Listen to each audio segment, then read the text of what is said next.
సమ్మక్క సారక్క పండుగ చేసుకుంటున్నాము. ఇవాళ కోడిని కోసుకుంటున్నాము, ఎదిరించి అన్నీ వేసుకున్నాము. బెల్లం పెట్టుకున్నాము, కొబ్బరికాయ పెట్టుకున్నాము, ఒక కోడిగుడ్డు ఇవన్నీ పెట్టుకోవాలి. పెట్టుకొని ఇట్లా వేసుకోవాలి అమ్మవారికి.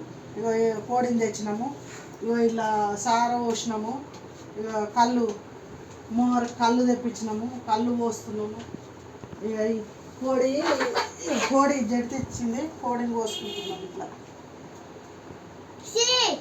సారక్క పండుగ చేసుకున్నాం, తింటున్నాం. సగ్నాలు తినుకుంటా కళ్ళు తాగుతున్నాం. ఎజరైతే చికెన్ ఉడుకుతుంది. అక్క తిను,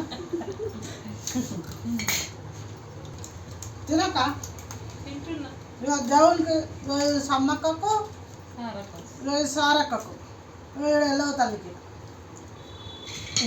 ఏదో తారక చేరు పోయాలి. మీరు కూడా దేవుడు కదా, గత ఒక్కొక్క సుఖమే. నువ్వు గిడుగు సాకాదు సగ్నాలు కూడా ఇలా కోడిని మామిడి